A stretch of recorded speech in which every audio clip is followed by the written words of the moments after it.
Hey, what's going on, sports fans? My name is TJ Jones, and welcome to another edition of the State of the NFL podcast right here on YouTube and all other streaming platforms. Really do appreciate your time. Going to be talking about Wild Card Saturday. Really good games, man. Really good games. I'm honest. Honestly, I did not believe that that first game, the Rams versus the Panthers, was going to be as exciting as the second game was, but they both came through in a clutch. Congratulations to the Los Angeles Rams as well as the Chicago Bears advancing to the divisional round of the playoffs. We'll find out who is playing who when wild card weekend concludes. But, you know, man, this is why I love sports.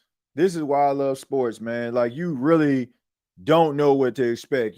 People like myself and so many others, we give our thoughts, we give our views, opinions about how we feel a game is going to go, and we expect for a blowout or we expect for a close game, and they don't always end up being the way that we anticipate. But, I mean, this is why you watch these games, and this is why you play the games.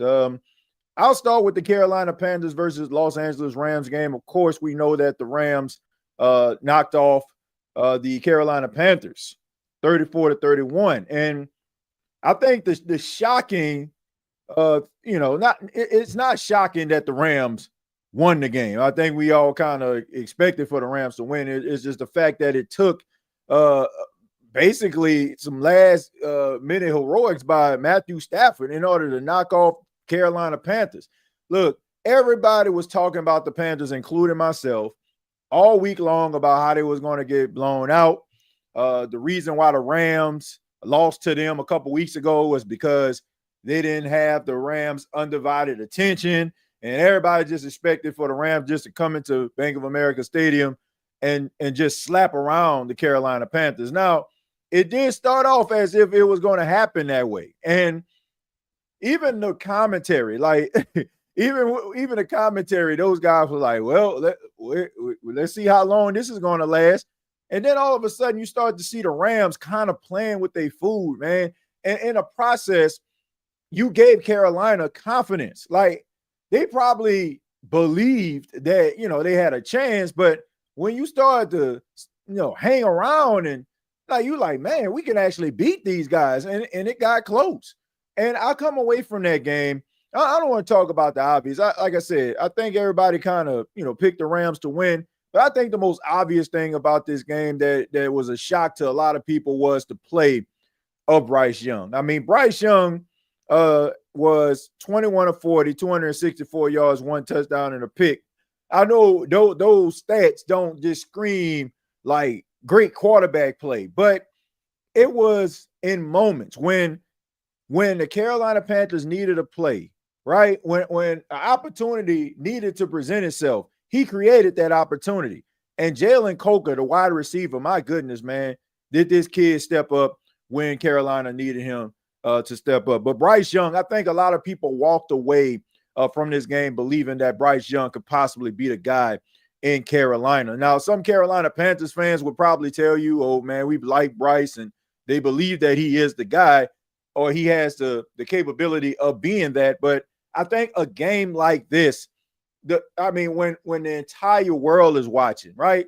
This is not just a regional game where the majority of the people watching it are fans, right? Everybody is watching it, right? Because, you could be a fan of everybody, any team, right? Any team that is in the National Football League, but you're watching the playoffs. And for him to perform the way that he did, I think a lot of people walk away with a level of respect for Bryce Young. He was able to scramble a couple of times. He tried to keep plays alive. He caught his wide receivers on a run. He was making some really good decisions. Now, you've seen a lot of lot of jabs, right? A lot of jabs trying to create separation, in this game. And by that, I mean a lot of dinking and dunking very early by the Carolina Panthers. You saw, they had a game plan, right? I mean, don't get yourself beat, right? Take what the defense gives you and see where you are. And then all of a sudden, like I said, when the Rams start to make mistakes, when you start to see Matthew Stafford out there throwing interceptions, when you start to see the guys dropping passes, Puka Nacua wide the free open before halftime in the first half, pretty much could have put the death nail in Carolina. He drops the ball. He's wide open. And when those type of things happen, you start to wonder to yourself, will the Carolina Panthers pull off the upset? And like I said, you go into the locker room in a better state than you anticipated, right? I mean, you had the fumble by ETN. You had an interception by Bryce Young. All these things happen, but at the same time, you're still hanging in there. And they come out and, man, they played some inspired football. Shouts out to Mike Jackson, who was locking down Davante Adams the majority of the game. Davante Adams on anybody else probably would have had about 4 or 5 receptions. There were a few that I'm talking about Davante Adams had in his hand, and Mike Jackson just completely ripped it out. I mean, just saying that I need this play more than you. I mean, really stepping up. J.C. Horn was really, all over the place.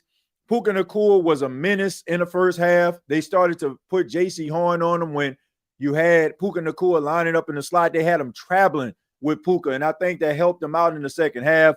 It's unfortunate that J.C. Horn went out the way that he did, and when he did, we'll get into that in a second. But, Puka Nacua was, really wreaking havoc. The running game of the Rams didn't really do too much in the game. I mean, Kyron Williams ran the ball. It was relatively effective, just to kind of milk the clock a little bit, kind of control possession, but it wasn't like what you would normally see from the Rams. The defense of the Rams, I got to say this. You had pressure on Bryce Young. I will give the front four that, but that secondary is a liability. And they're going to have to fix whatever the hell going on, or it's going to be a very short trip to the divisional round, and that's going to be it, right? I mean, seriously, man, like Jalen Coker was out there working these guys, and I get it. They don't have the best secondary in the world. I get all that, but man, were they giving up big plays, and I'm talking chunk plays. And it was to a point where Bryce Young would throw the ball down the field because he knows the wide receivers are going to probably get PI because you had the cornerbacks and the safeties back would turn. Like, there's nothing good that could come up a play when your back is turned. But, I mean, like I said, credit to the Carolina Panthers. They fought hard, but it was just Matthew Stafford had the ball last, and that was pretty much it. Like, even Davante Adams said after the game, he said that Matthew Stafford, after the Carolina Panthers had that go-ahead touchdown late, right, with Chuba Hubbard, all of a sudden he goes to the sidelines, and when they're about to hit the field, he says, let's go snatch their hearts out, right? He already knew what was going to happen. And you see these type of clutch performances not only in a regular season, but in a postseason from Matthew Stafford as of late. And I think in this type of game right here, I think he pretty much solidified what a lot of people already knew about him, that he's a really great quarterback. And I think that this might be the MVP performance that people have been looking for to separate Drake May and Matthew Stafford. But once again, credit to the Carolina Panthers, an 8-9 football team, backed their way into the postseason, and nobody believed in them. But they went out there and they fought hard, man. But the sky's the limit for Carolina. They got some things that they need to fix and work on. But at the end of the day, like getting this opportunity, this experience in the postseason, knowing how it feels, knowing, what's at stake, I think it kind of helps you out, a little bit when, this opportunity presents itself again. You kind of know what to expect, and you want to keep that thing going as long as you possibly can. But let me go ahead and read some of your comments here, and we'll go from there, and we'll talk about the Bears and Packers game that just wrapped up not too long ago. Says, only reason why I did pick the Panthers because I didn't trust Stafford. Plus, it's the playoffs. Never know. Yeah, man, look, I trust Matthew Stafford, in certain situations, like clutch situations. This is a guy who is in his 17th season. He's seen all different types of defenses, and we have seen on numerous occasions Matthew Stafford come through in a clutch at the last minute with the late game heroics. I mean, I went into the game not believing in Bryce Young, like not feeling like Bryce Young had the capability to be able to go out there and duel with a guy like Matthew Stafford. To me, I think that the world learned more about Bryce Young tonight than they did Matthew Stafford. Matthew Stafford has been doing what he did throughout his entire career. We've seen it during the time when he was linked up with Megatron, right? We've seen the late game heroics. We've seen the last minute touchdowns. We've seen all these things from Matthew Stafford, but Bryce Young, he was the one that had to answer some questions. The number one overall pick. A lot of people look at him as a bust. He got benched in his rookie season, right? A lot of missteps. And this season, it seemed like he's starting to get things together. And having a performance like that, it gives hope to the Panthers fans. I think it gives him a little bit of wiggle room. And I think it kind of alleviates some of the pressure, because I think everybody expects for quarterbacks just to come in looking the part and playing the part. But it takes time. I just think that we live in this world where we want instant gratification. We want our quarterbacks to be all pros right away. We want them to show flashes. We want them to win us all type of games. But that stuff takes time.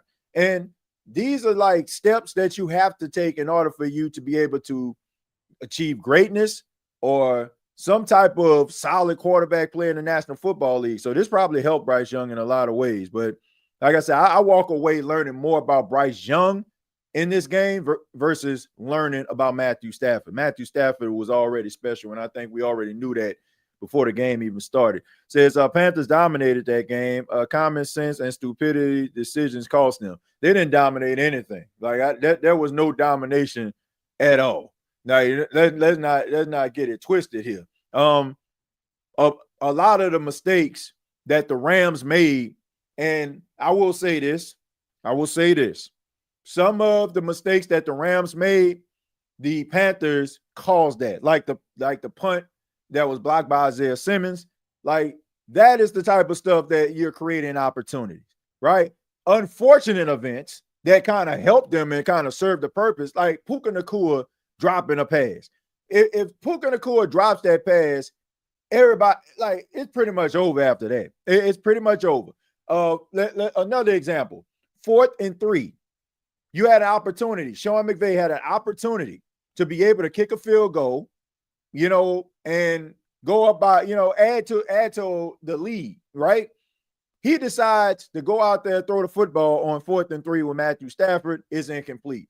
So you are close to the red zone. Like, man, they may have been in the red zone. Yeah, they were in the red zone. You were in the red zone. Instead of you taking the points, you decide that you want to just go out there and go for it. But that's a costly mistake right there. So, man, the Rams could have easily put this game away very, very early, or they could have got themselves a very comfortable lead. We see, like, having a very comfortable lead means absolutely nothing when we're about to get into the game that finished the night. But all I'm saying is the Rams gave the Panthers life. And in some of those cases, the Panthers were able to get down the field, be able to generate points, to be able to, keep those possessions going, and it kept them in the game. If Puka Nacua catches this touchdown, if Sean McVay decides to kick a field goal on 4th and 3, we're talking about maybe maybe them not coming out of the locker room. I'm talking to Panthers with the type of confidence that they had coming out of it in the second half. When you basically took a champ's best shot, they knock you down and then you get right back up, like, okay, like, okay, I took your best shot. Okay, time to fight. It was more about, to me, it was more about the Rams' lack of execution more so than what the Panthers were actually doing. But like I said, credit to what the Panthers were able to do, which is capitalize and keep it, and keep it close. But let's go ahead and move on. I'll get back to the chat in just a second. Let's talk a little bit about the second game. Now, the Bears versus the Packers was a classic. It started off where Chicago, man, you can just tell. Like, first off, before I even get into the game and break it down, man, you can just tell. Like, you can just tell that Chicago wants it. Like they absolutely just want to win, man. They haven't won a playoff game in 15 years. Like you can sense the energy in the building. Like I know sometimes it almost becomes a cliche when they say you got to give fans something to cheer about. Like, no. This was legit. They were ready to cheer. I'm talking about as soon as like something it can be a field goal and you can just hear the roof just blow off the place. This game started off in the worst way. And I gotta say this. I can see why at the beginning of the season, Ben Johnson and Caleb Williams were at each other's throat. And the reason why they were going at each other and at each other's throat is because I have never seen a quarterback and coach so much alike in my entire life. Like I've never seen a coach and a quarterback who are so much alike. Like most of the time people like, oh man, they've been together for a long time. And, like they be like, oh, they can almost finish each other's sentences. No. These two guys are exactly alike. Caleb Williams is a very, very arrogant guy when it comes to the quarterback position. And I mean that in a good way, because I feel like you have to have the type of arrogance that Caleb Williams have. Caleb Williams' arrogance is like, if he's on your team, you love it because you know he's going to go to a spot and go to a place where very few players can go, right? But if you playing against him or you're a fan of another team, you might look at this guy like, man, who does this guy think he is, right? And then you look at Ben Johnson, like basically the same guy. Like he believes everything that he does is going to work. And if it doesn't work, it's not his fault. Everybody around him for some reason. This man just refused to kick a field goal.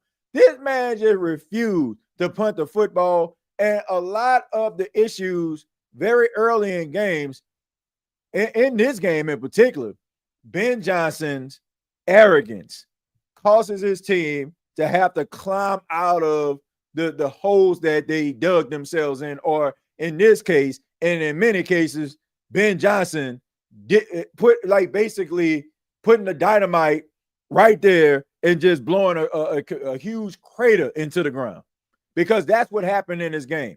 The Green Bay Packers were able to get very short fields, and shouts out to Jordan Love, 3 touchdowns in the first half. I mean, they were picking the Bears apart. It was almost to a point where you have to wonder to yourself, like, man, can the Bears survive?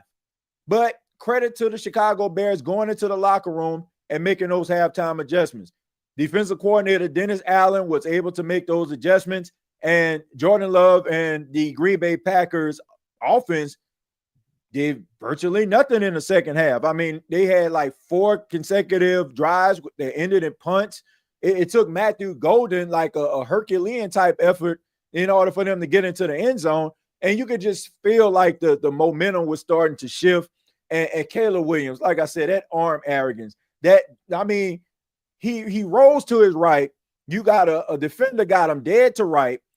And he basically throws it off his back foot on a rope on a 4th down, and they convert. And I'm like, man, it just, this guy has such amazing talent. Now, that arm arrogance sometimes gets him in a lot of trouble because he feels like he can fit the ball into a lot of holes. And also in the first half, Caleb Williams, I mean, a lot of inaccurate throws. There was one play that actually was an interception. He had an opportunity. He had, if I'm not mistaken, I believe that was Luther Burton. Luther Burton was wide open. Instead of him throwing it to the outside, he throws it to the inside. Luther Burton probably would have scored. You know what I'm saying? But instead, it was an interception, which was absolutely ridiculous. Shouldn't even been an interception. If it was me as a 4th down, come on, man, knock the ball down. Like with that interception, he lost his team for about 30 yards. But I get it, right? I mean, you're playing, cornerback or safety. Your job is to catch the ball. But I'm like, man. But anyway, a lot of inaccurate throws by Caleb Williams, and a lot of that arm arrogance was kind of causing him to kind of be off script. But, you had Colton Loveland. He had a really good game, fumbled the ball a couple of times. Big man got to work on his ball security. But, no, like Green Bay wasn't able to do anything in the second half, and the defense was able to step up, which caused the offense to be able to figure it out. You had a couple field goals, and like I said, the defense kept them in a game to a point where, they can go out here and kind of, get back into it. And I must say this. Jordan Love played amazing. He played amazing. He did not try to put the ball into harm's way. There was a lot of times where he could have got sacked. He threw the ball at the ground. Very smart quarterback play, right? Sometimes it was an intentional grounding, but for the most part, he would throw it at the ground and live to fight another day. That last drive that they had, it didn't end up in a touchdown, but the last drive that they had going down the field, I mean, he was on point. They probably would have been down there quicker if those guys would have caught the ball. Like, he was throwing the ball into these wide receivers' hands, and maybe the magnitude of the moment, guys were a little bit nervous, but he was making the plays. But at the same time, man, you cannot go into the half 21-3, up 21-3, getting the ball back to the start of the second half, right? And basically just collapse in the second half, especially when you have a head coach in Matt LaFleur who has been there before. It's just unbelievable to me. I got to say this, as good as Matt LaFleur is, I mean, dude, job might be in jeopardy. I'm serious. As crazy as that sound, his job may indeed be in jeopardy. I mean, you think about the opportunities, the teams that the Green Bay Packers have had over the last few years. I mean, there was like a couple years ago, you had the 49ers with Jimmy Garoppolo, who only threw the ball 10 times in that game. It was the NFC Championship, and they beat the Green Bay Packers. The Green Bay Packers have had home field advantage, losing, right? Because of special teams issues, defensive issues. It comes a time where an organization may look at it like, man, this guy may be able to get us to where, may be able to get us to the meeting, but he can't close the deal. It just seems Matt LaFleur just collapses. Like this is like a monumental, epic collapse. And like I said, if you were on the fence, as good as Matt LaFleur has been as a head coach, and I know this may sound blasphemous to some people, especially if you're a Packers fan, but at the same time, like, you have to wonder to yourself, can this guy get this team over the hump? I mean, you had a 21-3 lead. 21-3. Again, like you. And you're playing your divisional foe. You got a 21-3 lead. You playing your divisional foe. You know how they're going to attack you in the second half. You got the tape. You play this team 2 times a year. So you know how they're going to attack you. For some apparent reason, they just allowed Caleb Williams to basically play backyard, hanging out with my friends, after football practice, and we just throwing this thing around, having a good time. That is what this was. Like, if Matt LaFleur ends up getting fired, I mean, how can you be surprised? How can you be surprised? Now, do I believe he needs to be fired? No, he's too good of a coach. Matt LaFleur gets fired by Green Bay today, he'll have a job by Monday. Like, he's that good of a coach. But all I'm saying is, for this particular organization, right, losing the way that they did and losing the way that they have in the postseason over the last couple of years under Matt LaFleur, you have to wonder, is his seat going to get a little hot? Or maybe a change of scenery might be suffice for a guy like Matt LaFleur. But at the end of the day, it was a really good game. And the Chicago Bears have been doing this all year long, like with the I mean, with the late game heroics, if you're a Chicago Bears fan, like I don't know how you don't have an heart issue right now. You know what I'm saying? Like a blood pressure issue. I just don't understand how. Like they keep you on the edge of your seat. Unbelievable stuff, man. But like it has been an amazing, like since Thursday. Let this skip Friday. Let's skip Friday. That Indiana Oregon game was an embarrassment. Ole Miss versus Miami, classic. Like Carolina Panthers versus Rams comes down to it. I guess if you're a Panthers fan, best case scenario, right? In a loss. Rams, you know what I'm saying? Like NFL, like it's cinema, it's drama. And then you finish it with the Green Bay Packers and Bears. So right now, since Thursday, for the exception of the Indiana game, football has been must-see television. Now, the other slate of games tomorrow, will they be able to follow this? I hope so. I really, truly, really, really, really hope so, man, because this has been some great football over the last couple of days, man. No doubt about that. Let me read your comments here. It says, don't get me. I'm glad that the Panthers lost. They're on the couch, but just calling it like I said. Yeah. I mean, yeah, I understand, but I trust Matthew Stafford. I trust Matthew Stafford to make plays. TJ, do you think the Bears can make it to the Super Bowl because they always find a way to win? That's a good question, right? Now, can they make it to the Super Bowl? Absolutely. Got the coach, got the quarterback, got the offensive line. Defense, not their best outing. Second half, they were able to put it together. They got what it takes. And the thing about it is, who doesn't? Who doesn't have an opportunity? This playoffs is wide open. Whoever makes the Super Bowl, I mean, I don't know. It's a toss-up because nobody is superior right now. Like as good as Denver has been, we seen Jacksonville go to Denver and beat them very handedly, right? We look at the Eagles. I mean, they have had their struggles, despite the fact of them having a really good defense. Offensive, it don't seem like the offense really gels. Jalen Hurts, a lot of question marks with that, right? A.J. Brown, like Saquon, had a magical season last year, not so much this year. So everybody has question marks. The dominant teams that you look at, like the Bills and stuff, and in years past, like they're vulnerable too. So I don't know. Like the Bears might end up in the Super Bowl. Jacksonville might end up in the Super Bowl. I am not surprised, but look, it's a great thing. I think I speak for a lot of fans out there. If you're a fan of these teams, probably not you, but it's good to actually see that we don't know. Like we don't know. We're being introduced to new cast of characters.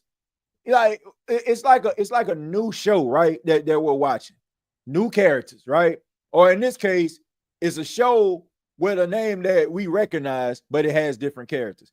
Caleb Williams, never been to the playoffs before. Bryce Young, never been to the playoffs before, right? Like several other quarterbacks, trying to prove themselves. Trevor Lawrence has been that guy that everybody has been waiting to be able to get over that hump. Justin Herbert, another guy. Like so many of these quarterbacks that are playing in the postseason, they have been recognized for having the talent, but now it's time to prove it. Josh Allen, reigning MVP. You don't have Burrow in the playoffs. You don't have Mahomes in the playoffs. You don't have Lamar Jackson in the playoffs. You're supposed to be the best quarterback in the AFC, despite the fact of how Drake May is playing. Consistently, you are the best. So can you get it done? So I don't know. I do not know. I don't know how this thing is going to pan out, but I love it. I love it. I love the fact that we are seeing unfamiliar characters in the show. Indiana versus Miami for the national championship. Miami, they've been there, but some of y'all probably don't even remember. Some of y'all probably weren't even born. Some of y'all that's watching this right now probably don't even remember how good Miami was in the early 2000s with Willis McGahee and Ken Dorsey, right? I mean, Sean Taylor. Ed Reed. Y'all don't even remember. because it's been so long. But now you have Indiana and Miami for the national championship, and you're more than likely gonna have an individual, you know what I'm saying, that has something to prove, or you probably didn't even anticipate getting there. I mean, how can you not love football and love this time of year? I'm happy for the Bears. 15 years without a playoff victory. That's crazy. It's been 5 for us. If we have a good off season like they do, we can be back there next year too. Yeah. Look, what did they say? What did they say, Days? They said the Chicago Bears went out there. They had issues on the interior, right? On the interior offensive line. They fixed that. They addressed that in free agency. They put a running game around Caleb Williams, right? They gave him protection. They gave him a good defense. They gave him a good coach. They can call plays, good offensive-minded coach. Yes.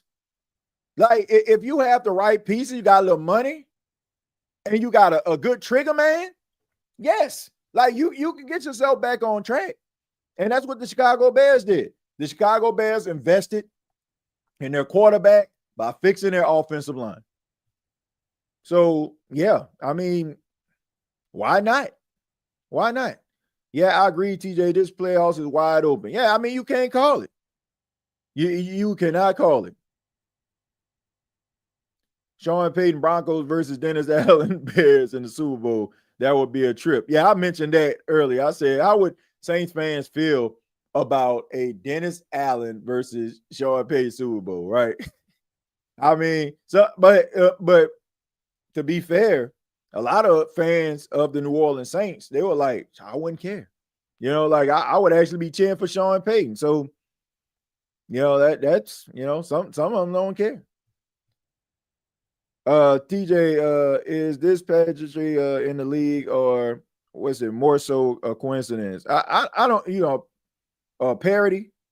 I guess you mean, is this parody in the league, or more so coincidence? I don't know, man. I can't tell you that. I really can't, man. I don't know.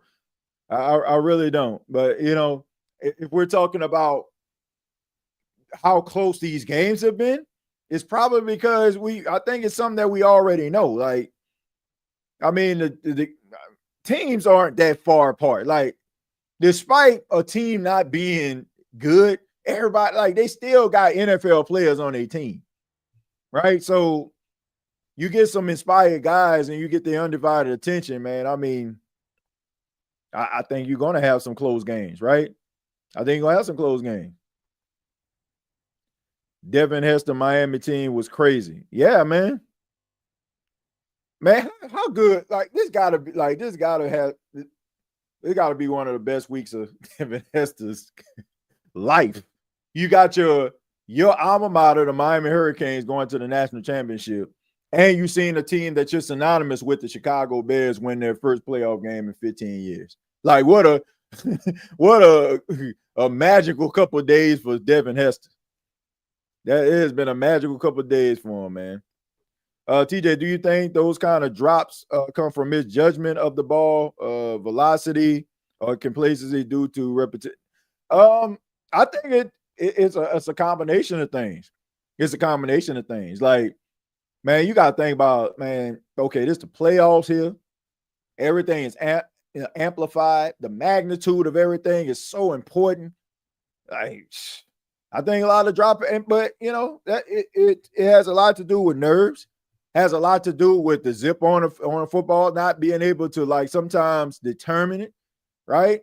You know, maybe the ball come at you faster than you thought. Like, it happens, man. Like, a lot of passes get dropped. You know what I'm saying? Like, because of, like, maybe you have a quarterback that's throwing the ball with way too much zip, or, you know, like I said, it's just a fact of nerves. Like, I really honestly think that Christian Watson drop that he had, like, on that final drive, I think that had a lot to do with nerves. Because at the end of the game, you see him kneeling on the field, you probably, you know, like, man, I could have reached out for it. Like, I think it's a combination of things, though, King Arthur. I can't, like, just say it's just one particular thing. I'm ready for the Bills and Jazz game. Yeah, that should be a good one. Yeah, it should be a good one. Cheering for the Broncos and Eagles. I like Sean Payton coming from a Saints fan. Yeah, I don't really, honestly, I don't really care because I just think that any Super Bowl matchup that we get is going to be something that we haven't seen, and I just think it's going to be good. Like it's going to be, it's going to be a classic because, like, I think that's the reason why this playoffs has been so good because you have a lot of guys that are in the playoffs right now that have got to prove themselves. Like you don't have a Mahomes in that thing, right? Mahomes lose, like everybody, they laugh, but Mahomes can get to the Super Bowl. He can get there, right? But it's like, Jalen Hurts. He can get there, right? Eagles can get there. But it's like, if you got Trevor Lawrence against Justin Herbert to go to the Super Bowl, like these are two guys that have been, right there in the thick of things, and people are just waiting to see them break through the glass ceiling. That's it, right? I mean, so a lot of these guys are trying to prove themselves that they belong among the upper echelon in the NFL. So they doing whatever it takes to show that they belong there. So you're gonna see a lot of good football. Williams' ball placement is bad, TJ. It was bad in this game, man. It was a lot of throws by Caleb Williams. He gonna look at the tape and be like, "Damn, I wish I could have that back." Yeah, man, but man, you can't knock the arm talent. Like, I'm not the biggest Caleb Williams fan, but man, he got some arm talent. He has got some arm talent. Like he's one of those guys that he can just make all the throws. He has arm arrogance. Like he feel like he can make all the throws, and that's the reason I feel like he puts the ball in harm's way most of the time. Somebody new in the Super Bowl would be great. Yeah, people just want to see something new, man, something fresh, man. Like, and like I said, I think that's why people are starting to get back into college football because it's not the same usual suspects. Like, no disrespect to the SEC, but they have had a stranglehold on college football for a long time, and people have had SEC fatigue. Now, I'm saying that like I don't mean that like any form of disrespect when I'm talking about the SEC, but what I'm saying is like people want to see something different. Like seeing an Indiana team that hasn't been there, seeing a Miami team, like I said, they haven't been there in 2003. Yeah, when they lost against Ohio State, like when you see stuff like that, it's like, man, this is cool right here, man. Let me check this out. Ole Miss versus Miami. Like, ain't nobody, like, what? I can't remember last time I seen Miami play Ole Miss. And you can tell, like, man, everybody was out there with something to prove, and you didn't know because you have unfamiliar characters in the story. You don't know what that character's range is. You don't know what they're capable of. You don't know if you're going to end up rooting for that character or saying, I don't like that character. It's one of those situations. A lot of these quarterbacks, a lot of these teams are being introduced to you in real time, and we're forced to make a decision by the play that we're watching. And you know what I'm saying? But it's also giving us a level of excitement because they feel like they got to go the extra mile to prove their worth. Great football play, man. Great football play. I hope that tomorrow on Wild Card Sunday can live up to the hype. Because, like I said, for the exception of that Indiana-Oregon game, it has been some great football over the last couple of days. Let's see. I don't think Johnson is on his ass like LR was. LR would lay into Caleb, or maybe he's not too cocky. I don't know. I think it's this. I think it's this. I think that when you are the best at something and you have always been the best and everybody knows that you're the best, you can have this inflated ego. And not to mention, he has great talent as a quarterback. He can make all the throws. He can make throws that very few quarterbacks can make. And when you walk around with that type of talent, yeah, it can get the best of you. But to me, like I said, I think that Ben Johnson and Caleb Williams are so much alike. You can tell Ben Johnson just walks around with the chip on his shoulder. He creates the chip. If there's none there, he's a guy you can just see on the sidelines. He's extremely he's extremely transparent. Like, when he's frustrated, like, oh man, when somebody made a mistake. Caleb Williams, the same exact way. Something happened, he wears his heart on his sleeve. And both of them are extremely petty. Like, look at how Ben Johnson just walked off the field. Like, Matt LaFleur go up to him, say, good game. He just shake his hand, quick, keep it moving. Right? Like I said, man, both of these guys, Caleb Williams, Ben Johnson, are extremely competitive. And I think that's the reason why they were at each other's throats, like, to start the season, like in training camp. Because Ben Johnson was like, I want things done my way. Caleb Williams is like, I want things done my way. Both of them are used to, like, getting their way.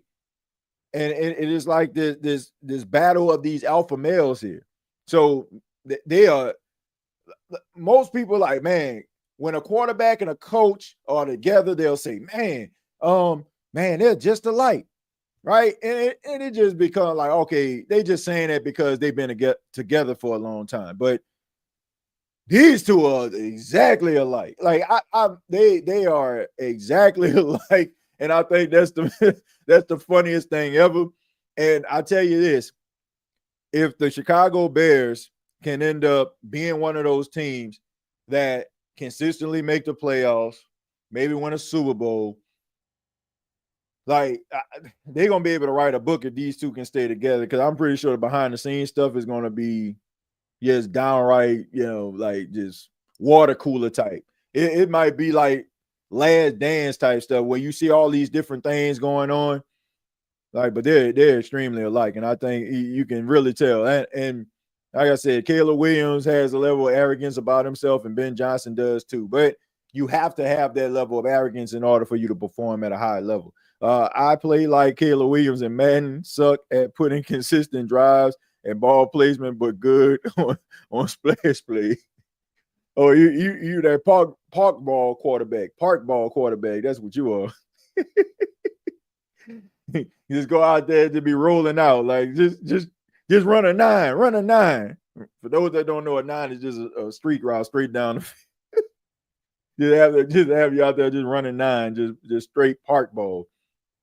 Bears still need pass rushes. Yeah, I mean, but based on this being like the first year Dennis Allen is with the defense, like, man, if you're a Saints fan watching this, Broncos fan watching this, Raiders fan watching this, like, that Dennis Allen can coach some defense.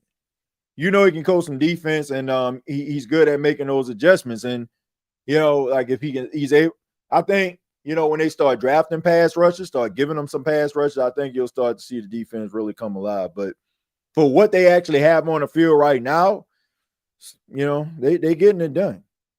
TJ, what's your prediction for tomorrow?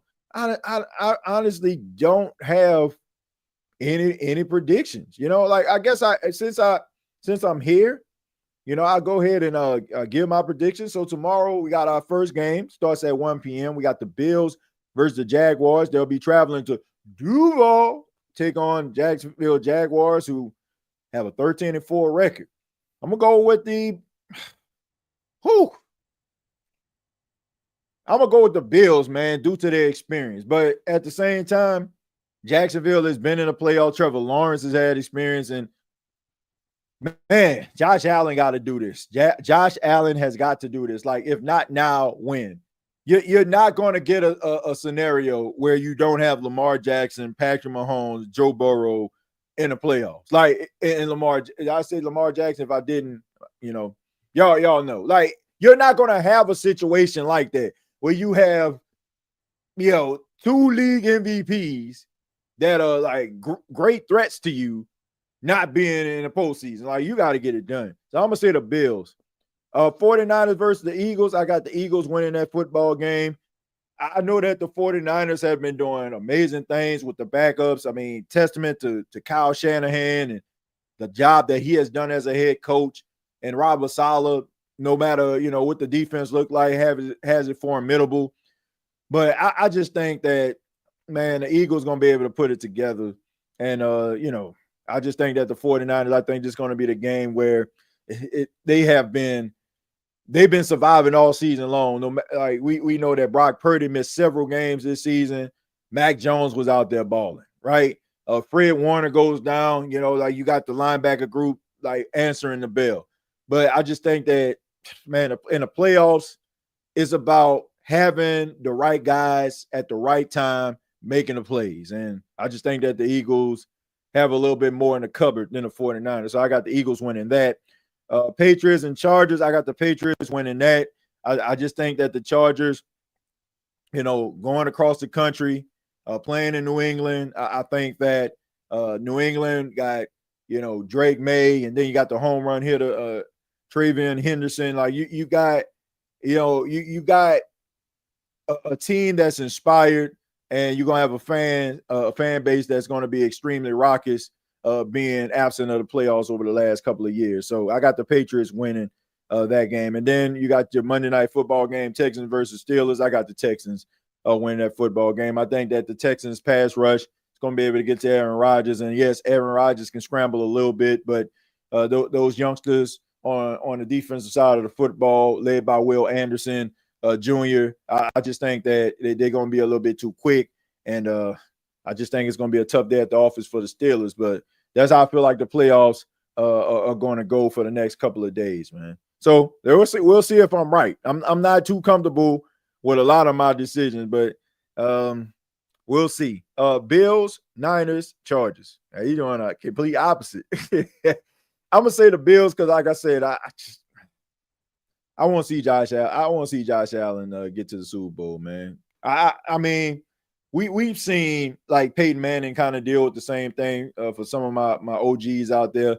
Peyton Manning just couldn't get past Tom Brady, kept losing in the playoffs, couldn't make it to the Super Bowl, right? And it took him, about 8 years. Ironically, around the same amount of years Josh Allen has been into the league. So, like I said, man, you're not going to have a situation like this happen ever again, where you're going to have three great quarterbacks not being in a postseason, and the three quarterbacks that have been responsible for knocking you out of the playoffs. Like, you got to get it done. You got to get it done. Niners, like I said, man, I just think that the injury is going to catch up to them. And, man, it's kind of hard for me to pick against the Patriots. Look, I think that Mike Vrabel is a great coach, and, he's doing a really good job over there. He's going to have those guys prepared. Not saying because I'm a fan of Drew Brees and Josh Allen, or I love the Saints and Bills, just being honest. Okay, let me see what you got here. I think Josh Allen is Drew Brees in the playoffs. Reason why I said that Bills defense is the reason why the Bills haven't been going to the Super Bowl, same as the Saints defense, why Brees couldn't get another ring. That's interesting. Yeah, there has been times where the defense, it has been times, more times than not, the defense just wets the bed. I mean, we all know, there was a couple times, right? The Kansas City Chiefs, right? Like coming back, 13 seconds left on the clock. Like I said, just countless times where, they just couldn't get a stop. Josh Allen drives the team down the field for a go-ahead touchdown. He's not the last one on the field. And then the next thing you know, team offense just goes down there, scores a touchdown, and gets the field goal range. So, yeah. But, man, this got to be the year he gets it done. Now, I just feel like if he does get it done, it's even more impressive, because I don't think he has had a weaker offensive, like skill position group, like wide receivers. Like, I mean, Dawson Kincaid has been in and out of the lineup throughout the, entire year. He's a really good pass catcher and a really good target for Josh Allen. But the rest of these guys haven't really stepped up. And, Keon Coleman, Shaver's out there. They acquired Brandon Cook a couple weeks, later. I mean, a couple weeks ago. And like I said, you got Gabe Davis still, out there providing, some nostalgia. This might be the most impressive playoff run that he has ever had. The Saints defense after the Saints' first Super Bowl was ass, TJ. Their defense after the Saints' first Super Bowl Yeah, it was. But that 2016 Saints defense was an abomination, an absolute abomination. Do you hear me? Like that was embarrassing, man. Like them boys couldn't stop traffic with a stop sign. They couldn't stop a cab in New York City. I mean, man, they couldn't hold ice water. Like, shoot, man, I'm talking about the Red Sea defense. Shouts out to Cam Jordan. Yeah, but you know I'm telling the truth, man. Shoot, Cam Jordan was watching this, ironically stroll across it or something. The thing about it is like, yeah, man, that defense was horrible. That 2016 Saints team, that was embarrassing, man. With Brandon Brown in them. Keon Coleman, better up. Josh Palmer is out. Yeah. Yeah, Josh Palmer, it's crazy. Josh Palmer probably the best wide receiver in the room. You know, Dalton Kincaid probably, if we talking about catching a ball, Dalton Kincaid is their guy. But yeah, they need a wide receiver bad. They need a wide receiver bad. Like they need a number one bad. Like if they're going into the if I'm the Buffalo Bills, my first round pick is a wide receiver. They have got to get a guy for Josh Allen. If you don't, you're just wasting his time. Rather you get one in free agency or you get one in the draft. But he needs a guy. And I like Keon Coleman, but Keon Coleman is not a number one. Now he's a possession guy. He's a possession guy. And I just think that they need to just relax and stop trying to make him the guy and make him what he is, which is a supporting cast member. They got to find a way to run the ball. Bill should get Denzel Boston. Yeah, they need to get somebody. Josh going to use his legs. He gonna have to do something. AJ to the Bills. Look, man, they gotta do something. They have got to do something to try to fix this wide receiver room because they don't have anybody. And I get it, right? You got a franchise quarterback, a face of the franchise, a face of the NFL, right? Making top dollar. And it's difficult, right? It's difficult to be able to pay your top guy and then pay other guys. But that's the reason why you got to draft. Man. TJ, if available at 8, who you taking? Carnell Tate, Jordan Tyson, or Jeremiah Love? Jeremiah Love. I'm taking Jeremiah Love. Now, if we talking about Saints football right now, I'm gonna put it to you like this. I think a lot of people aren't having as much respect for the Saints wide receiver room they have now. It's because they haven't seen those guys play. Like Jalen Polk is really good. Like I think his time with the Patriots, it just wasn't a good fit. And I would be interested to see what Jalen Polk would have looked like now that Drake May is playing the way that he is. I think you'll probably see that. Trey Palmer, I feel like he's underrated. Like go back and watch that wild card game. I believe, if I'm not mistaken, I want to say Tampa played the Cowboys. And I think, man, Trey Palmer was out there working them boys. Like I think that the Saints have a very formidable wide receiver room to a point where I don't feel like you need to invest your first round pick in a running back. I mean, a wide receiver, but they need to invest one in a running back. And the reason why I'm saying that is because you need a playmaker. You need somebody that is a difference maker, somebody that is going to alleviate the pressure from Tyler Shuck and also be able to create opportunities for themselves. Like, I watch guys like Saquon Barkley. I watch, guys like James Cook. Like, I watch these guys who they'll be dead to right. Bijan Robinson, they'll be dead to right. And then all of a sudden, they'll make one cut, and then they'll make another cut, and then the next thing you know, they got 10, 15 yards when they should have lost 2. You need that type of guy. You need a game changer, and that's what the Saints are missing. They need that, man.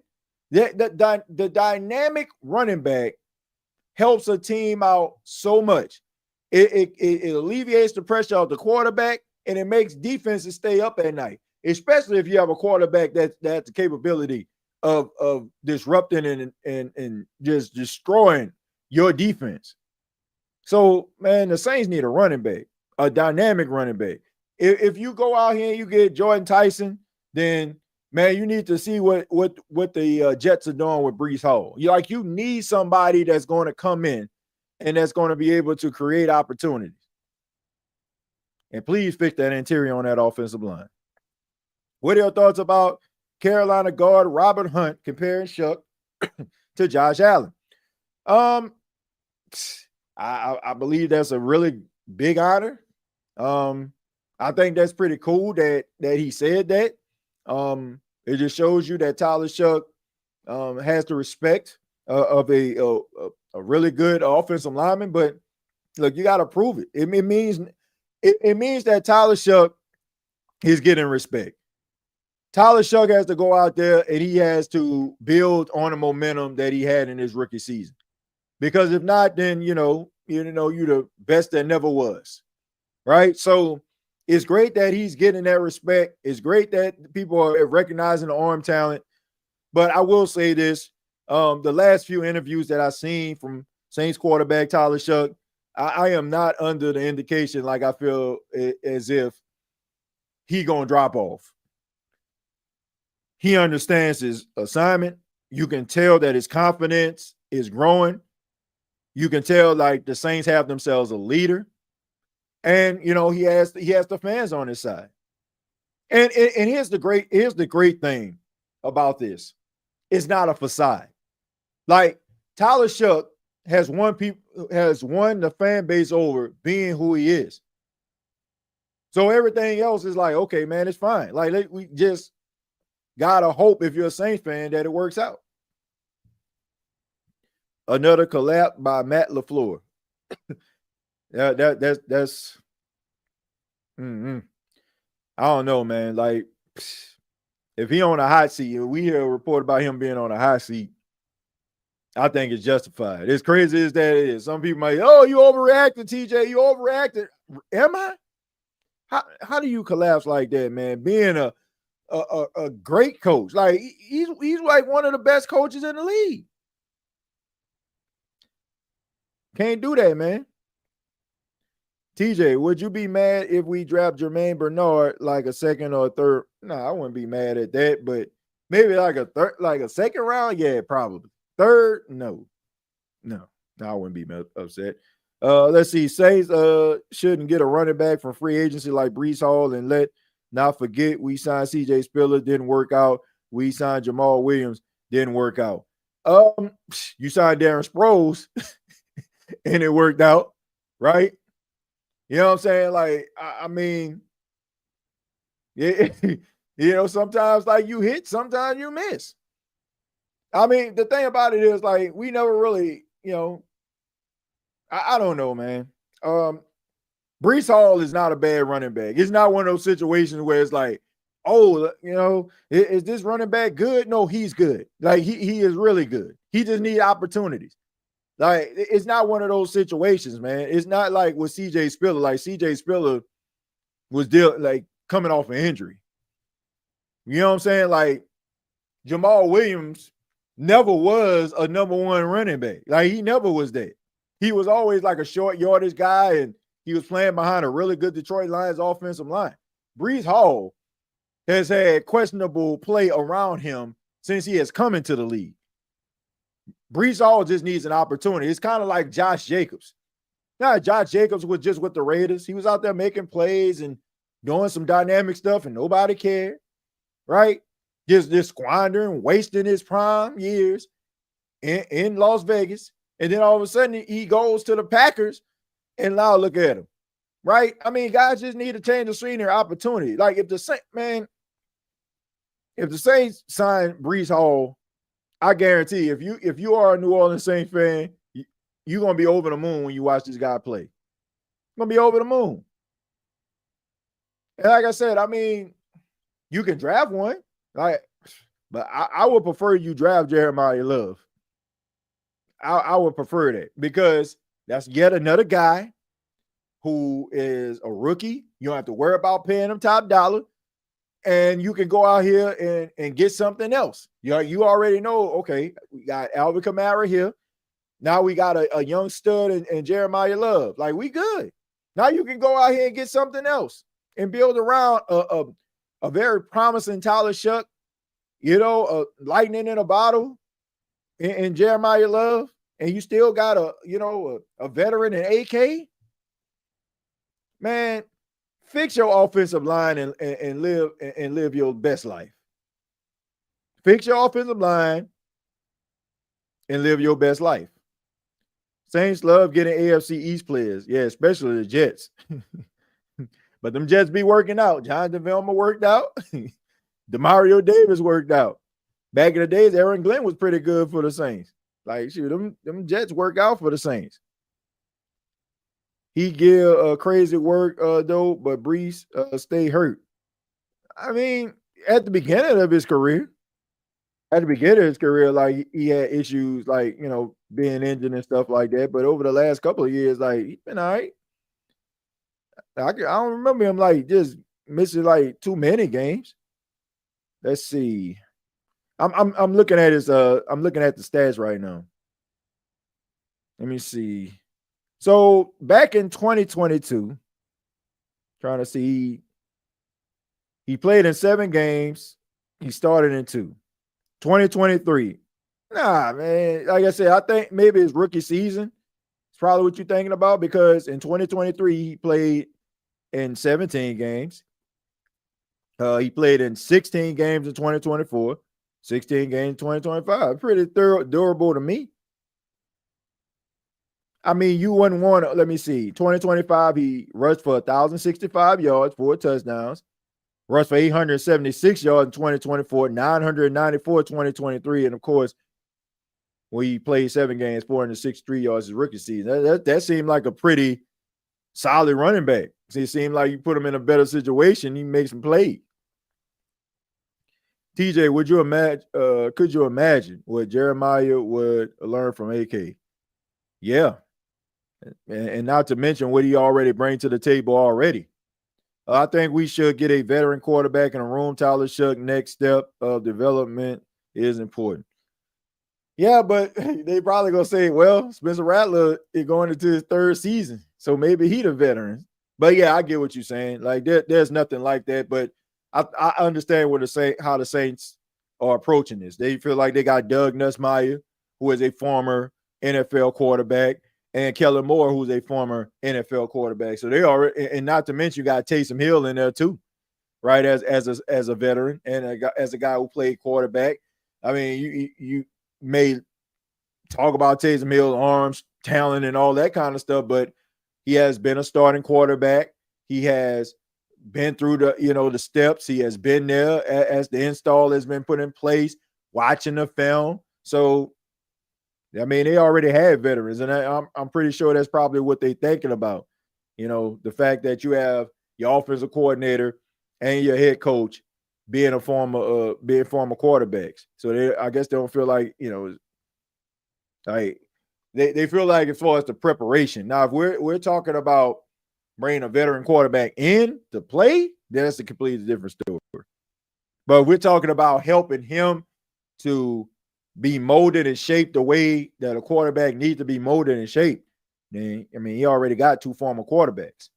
But my final thoughts for Wild Card Saturday, very, very simple. It was damn good. Carolina Panthers losing to the Los Angeles Rams, and then you have the Chicago Bears with the late game heroics coming back down 21-3 at half to win the football game, man. Unbelievable. I mean, some damn good football games. For the exception of the Indiana-Oregon game, once again, football has been amazing over the last couple of days. Hopefully, the Sunday slate of games can pick up the banner and carry us all the way to Monday for the Steelers versus the Texans. But, man, it's been a great couple of days for football. Really, really great couple of days, and I'm just looking forward to watching some really good football games. But thank you all so much for checking out the state of the NFL. Once again, my name is TJ Jones. Hopefully, I didn't bore you half to death for 1 hour and 4 minutes, and you enjoyed the commentary here. And if you did, subscribe to the channel. State of the NFL. We talk about some of the hottest topics in all of the National Football League, and we will be talking about wild card weekend. We will be talking about the divisional, NFC Championship, Super Bowl, and all the offseason activities that are going to be going on. NFL Combine, Senior Bowl, who shined, who didn't. Subscribe to the channel. Help the channel to grow. We really do appreciate it. Shouts out to everybody that's staying up late. It is 1 o'clock in the morning where I'm at right now. Thank you all for staying up late. Y'all are some dogs, right? Some animals, man. And I appreciate it. Make sure that you follow me on X at TJAYJones8. And also, you can check me out on the NFC South Roundtable alongside my guy Clay James, as well as Berto and Bro Talk. Filling in for Berto. Shouts out to my guy Berto. If you're watching this, man, much love to you, man. We miss you over there. But make sure that y'all check it out, man. We have a lot of fun. And stay tuned. Till next time, I'll see you down the road.